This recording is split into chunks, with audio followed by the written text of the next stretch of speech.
I keep forgetting to mention that, but on the end of each row, there's one of these clipboards with the guest cards. If you're on this end, pick that up and pass it down.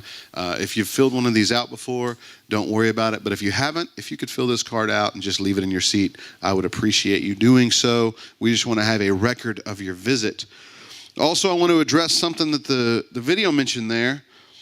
Our Thanksgiving potluck was so much fun that I decided we're going to have a Christmas potluck too. So that's December 17th. Be sure and mark your calendars for that. It's going to be an awesome time. I can't wait for that. And I'll tell you right now, I may make up a reason to have a January potluck if this one goes good too, because I loved it. It was awesome.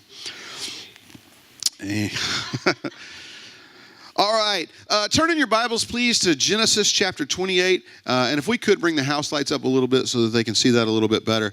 That's where we're going to begin our journey this morning.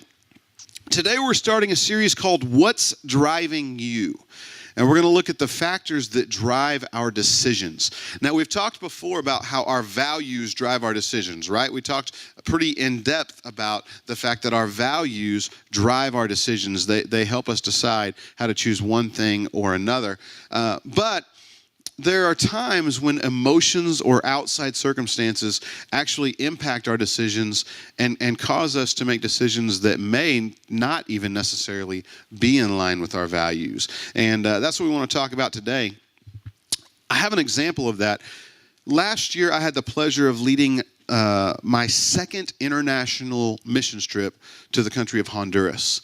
That is a beautiful country. If you've never been there before, it's the landscape there is amazing and beautiful. The people there are beautiful. I love going to Honduras and ministering. In fact, I'll tell you right now, that trip will probably be the first trip that we offer as a church here at CenterPoint Church, is joining with Jeff Kennedy and Family Builders International and going to Honduras.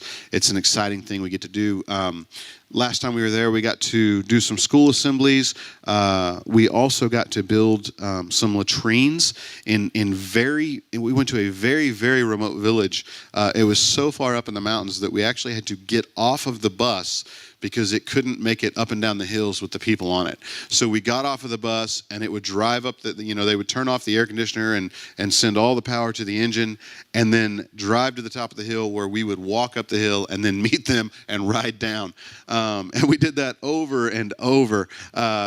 We actually got stopped by the local police on that trip out to the village because they had never seen a bus out there in these mountains. And they once they found out we weren't smuggling drugs or anything like that, because at first they were kind of grouchy, but after that they were posing with their machine guns in front of our bus and getting their pictures taken. And I mean, it was really a cool and weird experience. But this latrine, El Pelon was the name of the village. And when Jeff Kennedy found that village, he stepped off and he said it was the most destitute place he'd ever seen because there were no facilities there to use the restroom. So everyone just went wherever they happened to be. And the pigs would come along and eat it up, and then the kids would play in it. I mean, it was just very, very dirty, and now they put together a plan of building 27 latrines. I believe on our trip we built numbers 15, 16, and 17 of the 27. And it was really cool. We built a latrine behind the Catholic Church, which in those countries, in South and Central America, the Catholic Church is the nicest place in town, right? This Catholic Church was basically a chicken coop.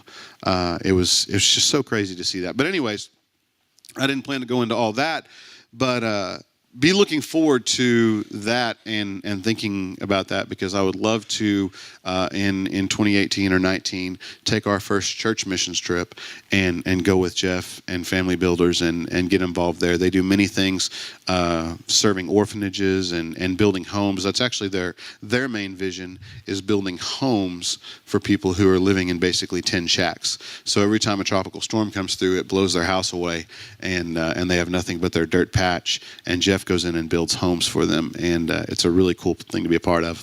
But on those trips, we have what we call an R&R day.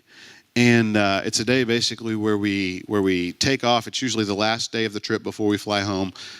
We take off that day and we see some of the local sites, and then we go shopping in these little tourist markets, and then sometimes go to the big shopping mall too. And it's always a highlight. We go to Pizza Hut, which is a huge thing there, because when we get to the big city, San Pedro Sula, we've been out in the villages and on this resort that we stay at the whole time.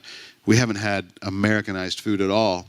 And it's so crazy there because Pizza Hut has armed guards outside of it, and everyone except for our team, who is wearing shorts and t-shirts, is wearing their Sunday best, because that's where people go to celebrate birthdays and anniversaries, because they don't just run to Pizza Hut and have dinner in countries like Honduras. So anyways, we take that day off, and one of the things we get to do is, I got to read it because I always forget how to pronounce it. We go to the waterfall at Pula Panzac. And we just call it the Pula Falls, and that's what everyone actually calls it. But the Pula waterfall is the largest waterfall in Honduras. It's 140 feet high. To put that into perspective for you, it's just 30 feet smaller than Niagara Falls. So it is a huge, huge waterfall. It's such a sight to see. It's amazing, the scenery there and the wildlife, and it's really cool just to go and take it in. In fact, the first trip that I went on, all we did was went and looked at the waterfall and took pictures and then left. But on the last trip, we did some other things, because they actually have activities at Pula that you can do. One of them is they have, we didn't do this one, but they have rapid water river tubing. So you start just after the waterfall and you get in a tube and you ride down the river for like 4 miles at high speeds and in the tropical forest. It's pretty cool. They have zip lines that go back and forth across the river, and then the last zip line is literally over the crest of the waterfall, and you go over the waterfall and you see basically your death below you. And then there is a waterfall tour. And what this waterfall tour is they actually, you hire a guide, and they take you down to the bottom of the falls, and you jump in these little pools with jagged rocks all around them, and you swim across, and you actually climb up, and you go through the waterfall to a hidden cave underneath. It is the most exhilarating and scary experience that I have ever been through in my life. And we're talking about sometimes emotions will drive your decisions instead of your values. One of my values is living. I actually prefer to keep doing that for quite some time if I can. I feel like I'm pretty good at it. I have roughly 30 or 40 years experience in living. And so I'm pretty good at it. I want to keep doing it. That's one of my values. But when we were at the Pula Falls, the emotions of thrill-seeking and risk-taking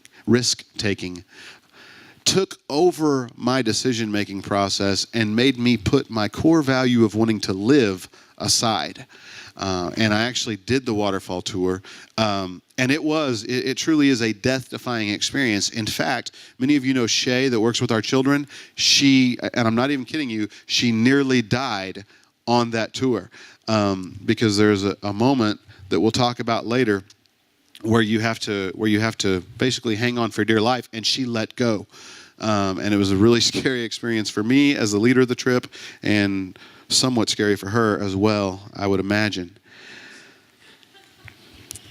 Sometimes emotions take over your decision-making process. And today, what I want us to do is look to the Word at two contrasting things that can drive our decisions. Those two things are faith and fear. So I ask you today, what is driving you, faith or fear? We're going to look at Genesis chapter 28, and we're going to look at the story of a man named Jacob. Now, most of you were here a few weeks ago when we talked about this guy named Abraham, right? And God told Abraham, I'm going to make you a father of many nations. He changed his name. And then at a very, very old age, Abraham and his wife Sarah had a child. Well, that child's name was Isaac. And Isaac, if you read about him in the Bible, didn't do much of note. There's not much recorded about Isaac's life. In fact, the only real contribution that he gave to the story was he didn't fight when his dad tied him up and began to sacrifice him to God. The only thing Isaac really ever did was almost get sacrificed to God. But he did do one other thing, and what that thing was he had children. He actually had 2 sons, and they were twins. They were born very close together. In fact, so close together that the first one came out, and they named him Esau. He was the oldest son. They named him Esau because Esau means what? Does anybody know? Hairy. Somebody said first. That was a good guess. Esau means hairy. They named him Esau because he was a hairy baby. And so the hairy baby Esau came out, and the second child so wanted to be first that when the first baby came out, the second child came out right behind him holding his heel.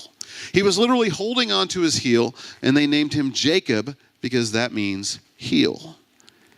They were a very literal family when it came to their names. So hairy and heel were brothers, Jacob and Esau. And we're talking about Jacob today. Well, Jacob began his story coming out trying to be first, trying to get something that didn't belong to him, trying to be someone who he wasn't. He was holding on to the heel of his brother, trying to overtake him. And that is how Jacob lived his whole life. It starts right there, and then a little ways down the road, his brother Esau is out hunting, and he comes in from hunting, and he apparently didn't get anything, but he comes in from hunting, and he is famished. He is starving. He is so hungry. And his brother Jacob is making a bowl of soup, or a pot of soup. And he says to his brother, "Give me some of that stew." And Jacob says, "Okay, give me your birthright." That's kind of crazy, right? Nobody would sell their birthright for a bowl of stew. Nobody except Esau. Because Esau was so hungry, he said, "I'm about to die. What good is a birthright even going to do me? Fine, you can have my birthright." And he sells his birthright for a bowl of stew. Jacob, again, is trying to get something that doesn't belong to him, trying to be something who he isn't. Later in their life, their father Isaac feels like that he's going to die soon. And so he calls his favorite son, Harry, Esau, and he says, "Hey, I'm about to die. Go out and hunt some wild game for me," because Isaac liked wild game. "Go hunt some wild game, bring it in, make it for me like I like it, and then I'm going to bless you, and then I will die." So Esau goes out hunting, but Jacob hears about this. Jacob decides that he's not going to let this happen. So what he does is he goes out and kills some of their goats. He makes it just like they would make the wild game. He dresses up in his brother's clothes and then puts goat hair on his arms and his neck so that he feels like his brother. And then he goes into his father, who is old and blind, and says, "Father, I'm here. I have the food that you asked for. Please bless me." And Isaac does. Isaac takes the food and he eats it, and then he calls his son close, and thinking that it's Esau, he gives him a blessing.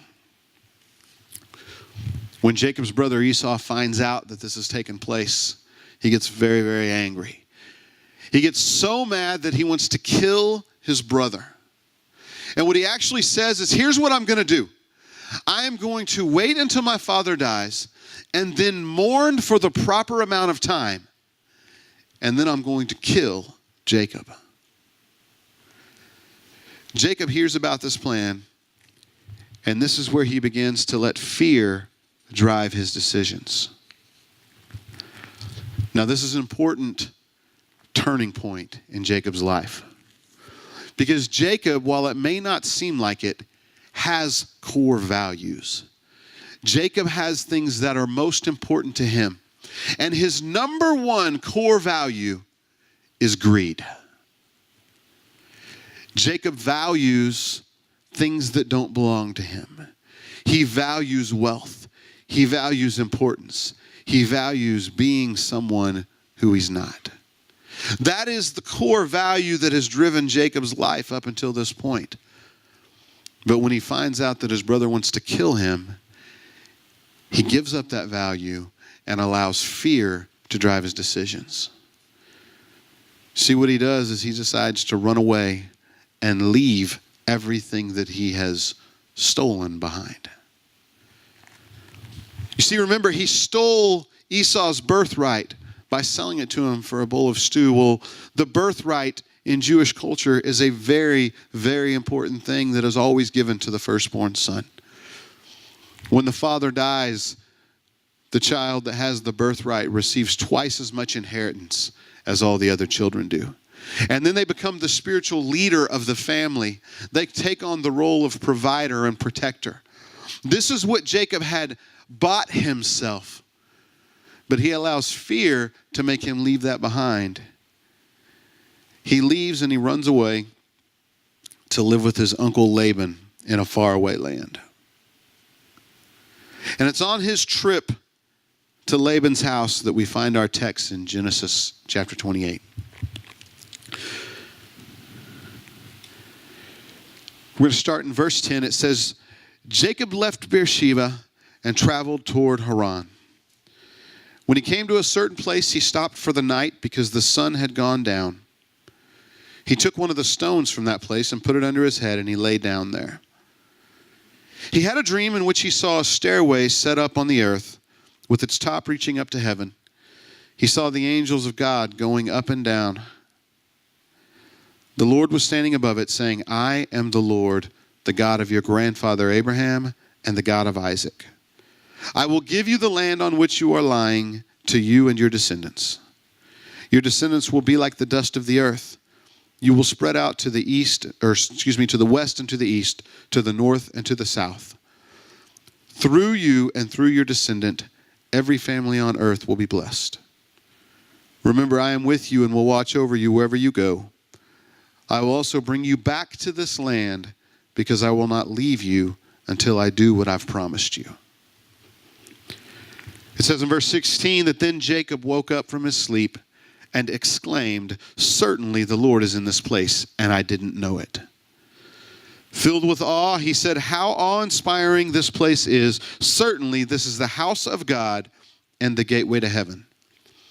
Early the next morning, Jacob took the stone that he had put under his head, and he set it up as a marker and poured olive oil on top of it. He named that place Bethel, which means house of God. Previously, the name of the city was Luz. Verse 20, then Jacob made a vow. If God will be with me and will watch over me on my trip and give me food to eat and clothes to wear, and if I return safely from my father's home, or to my father's home, then the Lord will be my God. This stone that I have set up as a marker will be the house of God, and I will surely give you a tenth of everything you give me. Do you ever wish that God would speak so plainly to you? Like he literally comes to Jacob in a dream and says, hey, I'm going to take care of you for your whole life. I'm going to bless you, and I'm going to bring you back home safely. When I think about the last 18 months and all that God has brought Christina and I through, leaving the place that we called home, the people that we called family, the ministry that we had tirelessly served for so many years, to step out on this new adventure. That was such a scary thing to do. And all along the way, someday, some of you guys have heard part of this, and many of you haven't. Someday I'll share the whole story, or I'll write a book or something like that. But all along the way, God confirmed over and over and over, I'm with you. You're doing the right thing. But it was never a verbal voice. I want that. Like I want God to just tell me what to do. Because that's the type of promise that you can take to the bank. I mean, if God comes to you and speaks directly to you, surely you would never again have reason to doubt him, right? Surely Jacob would never in his life doubt that the Lord would take care of him. Never again would he have to be worried or scared.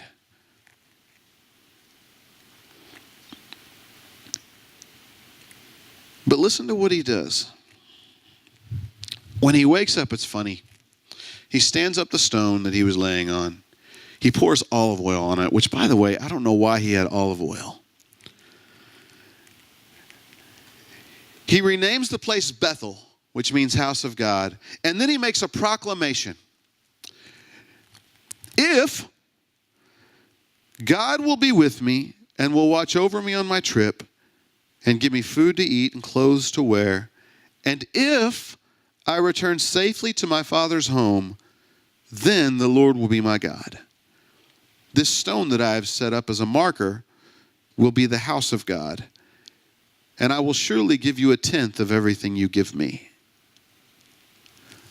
What? God comes to you in a dream and clearly speaks to you, and you wake up and say, if? How in the world could you be so foolish? Jacob is put in a position where he literally has nothing to fear. Like, have you ever played pickup basketball or any sport where you're just like, all right, let's pick teams, and everybody lines up and they start picking teams? If God's there, you pick him first. I don't care what the sport is. I don't care how big the other team is, how bad they look, how mean they are. If God's there, he's the one you want protecting you. He's the one you want promising, we got this. God himself said, I'm going to take care of you. I'm going to bless you. I'm going to bring you back home safely. But Jacob still doesn't have faith. So let's skip ahead about 20 years in Jacob's story. Because what happens is he goes to see his uncle, and one of his daughters, Rachel, is so beautiful, and he says, I want to marry her, and I'll work 7 years if you'll give me Rachel. And so he works 7 years, and then Laban pulls a fast one and gives him Leah instead. And he's like, what the heck? We said I was going to get Rachel. And then So he works another 7 years after he gets Rachel. So he has Leah and Rachel and their servants. And he's not happy because he's homesick. He wants to go back home. He's not getting along with his uncle. His uncle's kind of doing him dirty and not treating him right. And in Genesis 31:3, God shows up again. And again, for the second time, verbally speaks to Jacob. He says, go back to the land of your ancestors and to your relatives, and I will be with you. So Jacob leaves. But as has become Jacob's way, he doesn't do things right because he's not acting out of faith. He's acting out of fear. So instead of going to Laban and saying, hey, I'm going home to be with my family, and I'm taking my wives, and I'm taking my children, and I'm taking all that I own, he sneaks off in the middle of the night and takes his family with him. Well, this is Laban's family too, so he's angry, and he chases after them. And when he catches up, he asks Jacob, why did you leave in the middle of the night? Don't you know if you had just told me, I would have thrown a party for you, and I would have sent you away with my blessing? And it says that Jacob says, I left because I was afraid. I thought you would take your daughters away from me by force. You see, again, Jacob allows fear to drive his decisions. Is anyone noticing a pattern here in Jacob's life? They make peace with one another, and then Jacob and his family continue on their trek home.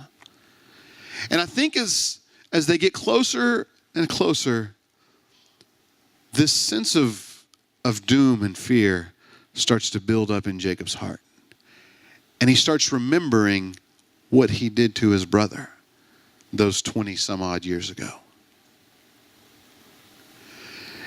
And he remembers that his brother Esau, the last time they saw one another, he said he was going to kill him. So Jacob gets scared. And he sends messengers ahead of him to tell his brother that he's coming home and that he has a large family and he wants to come home. So he sends the messengers ahead, and when they come back, they say, "We told him, and he's headed here with 400 men." Now, that would be pretty scary, right? The guy that said he was going to kill you knows you're coming home, and he's on the way with 400 men. How many people know you don't bring 400 men usually just to say hi? But see, Jacob forgets that the guy that he's got with him who said, "I'm going to take care of you," is God. So instead of having faith, Jacob again makes a decision based on fear. You see, it'd be cool here if the Bible said that the messengers came back and said Esau's on his way with 400 men. And then it said, and Jacob trusted God to keep his promise. But that's not how it went at all. Instead, in Genesis 32, verses 7 and 8, it says that Jacob was terrified and distressed. So he divided the people, the sheep and the goats, the cattle and the camels into 2 camps. He thought, if Esau attacks the one camp, the other camp will be able to escape.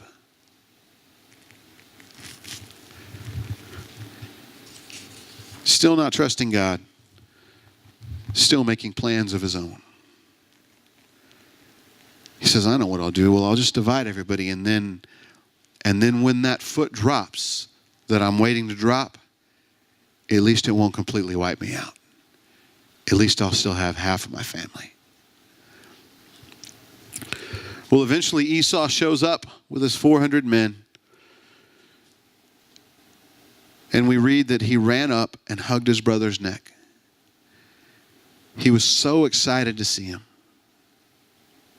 He was so excited that he was coming home. So he says to Jacob, well, get ready, let's go. I'll go with you. I'll escort you home.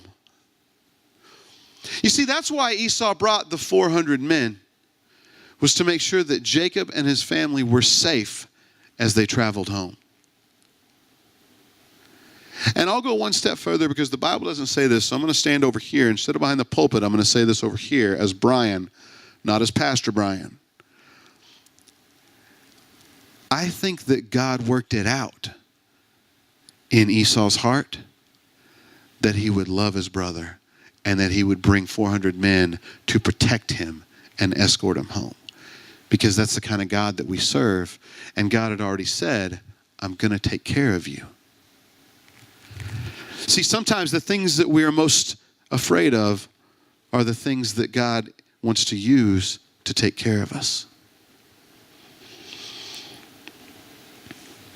Esau says, come on, let's go. I'll escort you home.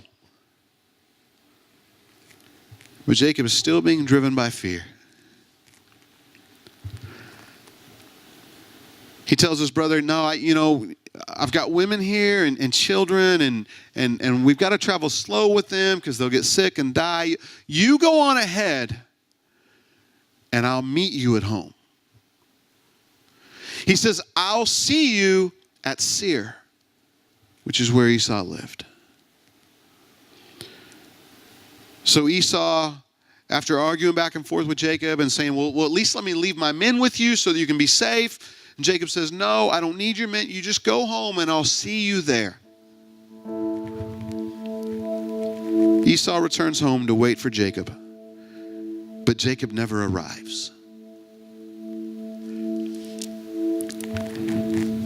You see, instead of returning to Bethel, where he met God and promised that he would someday establish an altar, and instead of returning home to the land of his ancestors, which is what God actually told him to do, and what he told Esau he would do, instead Jacob goes to Succoth, where the Bible says he built a house for himself and made shelters for his livestock. So Jacob says, Esau, go home. I'll meet you there. And then as soon as Esau's gone, Jacob goes the other direction. You know, the Bible doesn't tell us specifically what Jacob was thinking. It doesn't tell us why he made that decision. So all we can do is speculate. You know, maybe Jacob realized that if he went home, he would have to see his father, Isaac, who, by the way, apparently wasn't about to die 20 years ago. Maybe he didn't want to see Isaac, whom he had tricked out of giving him the blessing. Or maybe he thought, you know what? Esau's happy with me now, but what about when Esau remembers what I did to him? What if he decides he's not so happy with me anymore? And what if he takes those 400 men and decides to kill me and my family? Or maybe Jacob thought, you know what? I promised God that I would give him 1/10 of everything I have if he brought me home safely. So if I go home safely, I got to give him 1/10 of everything I have? You know, that's a pretty easy promise to make when all you have is half of a bottle of olive oil. But when you're one of the wealthiest shepherds in the land, because God has blessed you and blessed you and blessed you, it's a little more difficult to follow through on that promise. Or maybe Jacob made a financial decision because he was a shepherd, and clearly the fields of Succoth would have been a much better place for a shepherd than the mountainous terrain of Seir. We really don't know. We don't know why Jacob decided to do what he did. But what we do know is this: regardless of the reason, the motivation behind it was the same. Jacob was being driven by fear. It's awfully easy to see when you put the whole story together how messed up Jacob was, right? Like, it's easy to see how poorly his decision-making process was. But there's a scripture that talks about how it's difficult to see the speck in another man's eye when you have a beam in your own. You see, it's easy for us to look at Jacob's life and see how he was being driven by fear. How every decision he made was motivated by fear and a lack of faith. But I wonder if we can clearly see how we do the same thing. See, today I want to challenge you to examine your life, specifically in 3 areas where we see that Jacob lacked faith and had fear. The first one is with his life. God had told him, I'm going to take care of you. You're going to be all right.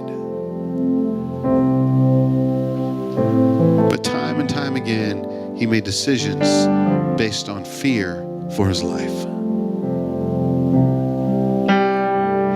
He didn't go where God told him to go and do what God told him to do because he was scared it wouldn't work out. And I wonder how many of us are in that same position. I wonder how many of us whom God has told, look, I've got a plan for you if you'll just listen. Go do this. Go here, do that. And instead of doing so, we do something else. We do our own plan. We make our own plan B. We divide our camp in half so that when that foot drops, at least it doesn't wipe us out.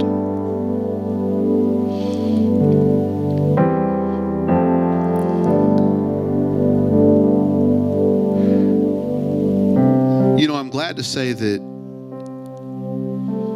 when the Lord told us to leave Trinity and to come start this church, that we were able to hear him and listen to him and follow him. Because the truth of the matter is, there were several decisions in previous stages of my life where I didn't listen at all.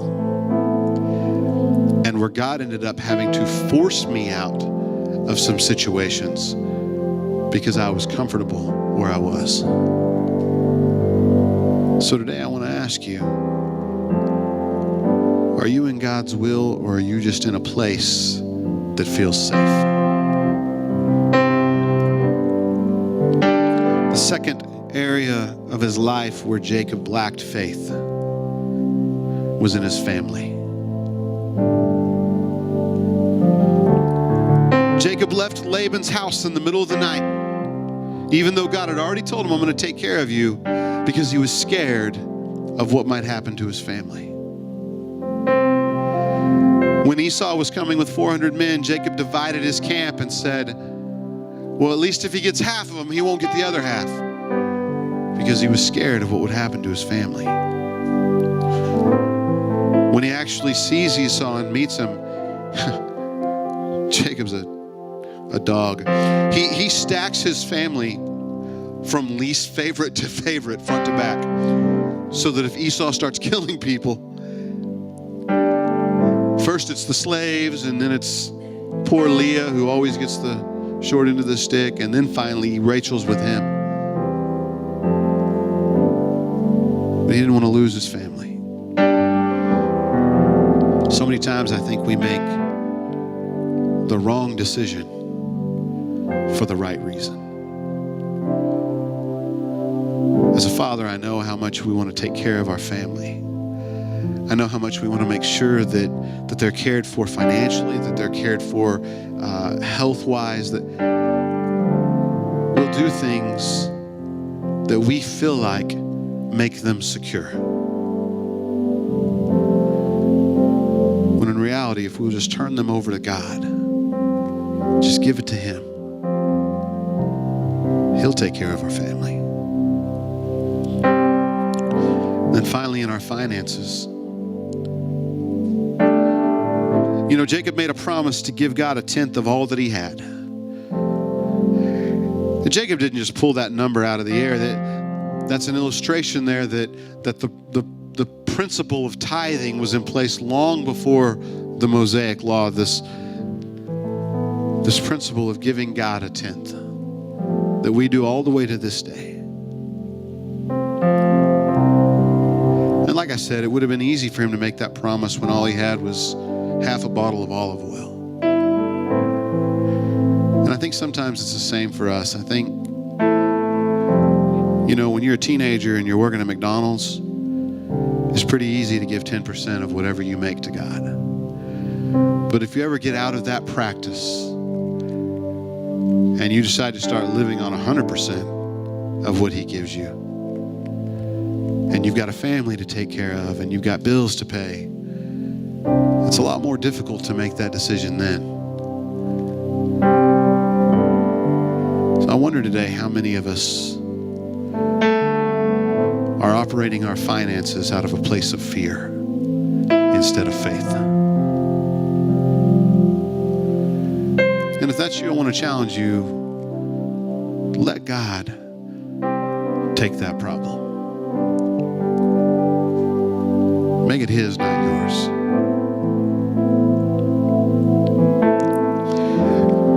I told you a story earlier about the waterfall at Pula. This tour that we went on, you go and you jump down into this pool. You jump about 8 or 10 feet into this little pool with jagged rocks all around it, and you swim across it, and then you climb up the other side, and then you get to this place where there's a chain that is strung from one side of the riverbed to the other. And it's up against the rocks, this chain, like literally you have room to hold onto the chain, and there's 6 or 8 inches between the chain and the rocks when you pull on it all the way. And your guide, who doesn't really speak English, tells you, hold on to this chain and follow me. basically. And you're like, all right. And you start shimmying along this rock, holding onto this chain. And before you know it, you are under the brunt, for lack of a better term, of the waterfall. You are literally being pelted with thousands and thousands of gallons of water. You can't see anything. You can't hear anything. All you know is water, chain, and fear.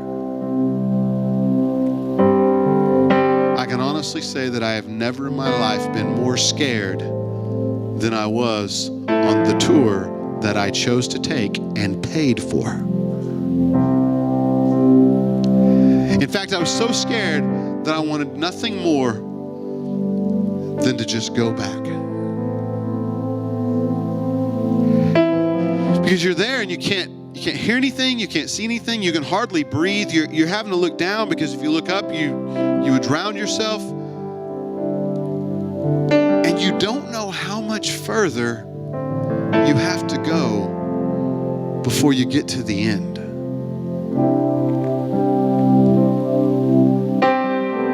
Somehow I managed to push myself through the fear. Probably because there were a bunch of people behind me and I was the leader. The guide actually, I had lost him. I mean, I was literally on an island. I was by myself. He came back to get me and kind of grabbed me and was like, you gotta follow me. You gotta keep up. So I make my way past it. And then you go in this cave, and it's the coolest. One of my favorite pictures of myself is when we're all there under the cave, and the guide took a picture of us, and it's just, it looks like joy because you're having fun. It's really, you're just glad to be alive.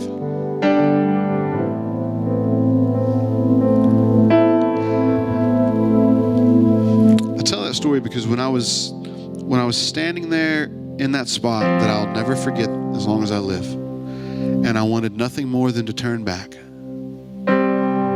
If I had let fear make the decision for me, I never would have experienced what was on the other side of the waterfall.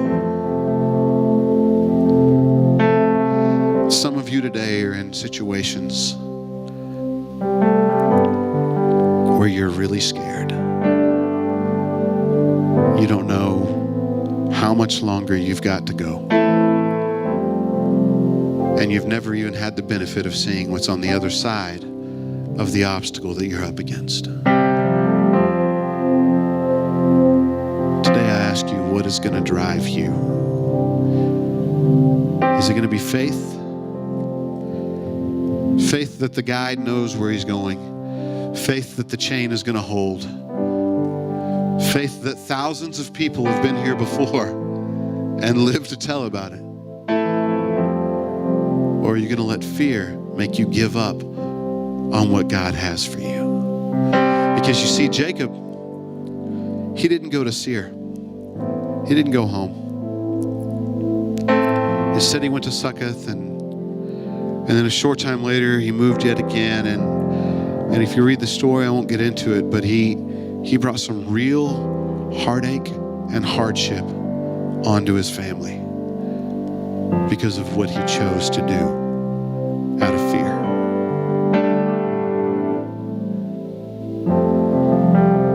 He lost a relationship with his brother. He lost his inheritance. He lost what God's plan was for him. And I don't want that for any of us.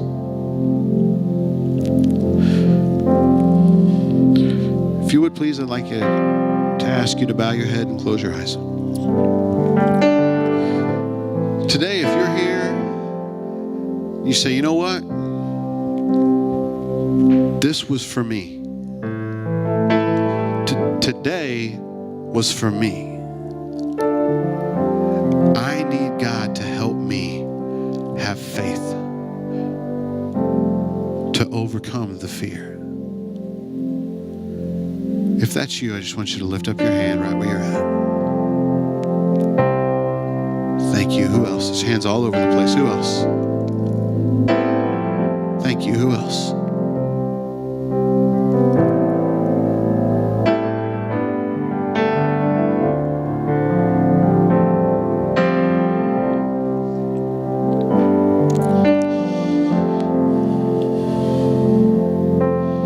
Lord, I love you so much.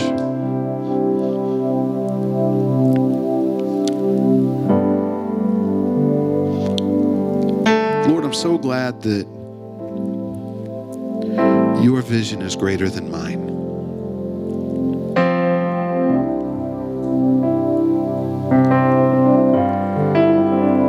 Lord, I thank you for having my back the same way you did Jacob's. I know I joke about wanting to hear you verbally, but you know that would probably scare me to death. Lord, I thank you for the times after times after times that you have shown me that you're in control. And Lord, I know that just like you are for me, you're in control for every person that raised their hand today. And even those who were too scared to even raise their hand and acknowledge that they were scared.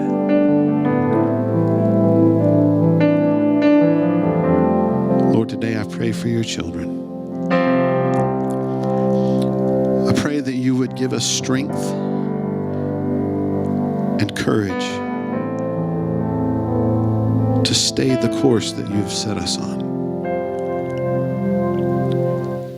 And Lord, for those who are walking in the wrong direction right now, I pray that you will turn them around.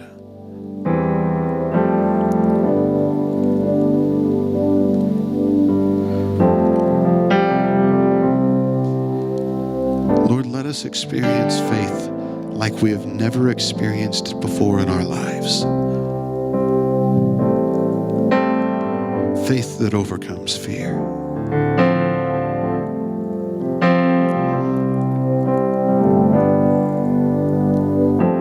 And Lord, I pray that as we take one step after the next in the direction that you're telling us to go, I pray that you'll begin to show us the fullness of your plan for our lives. And that with each step, our faith will grow to the point where fear isn't even a problem for us anymore.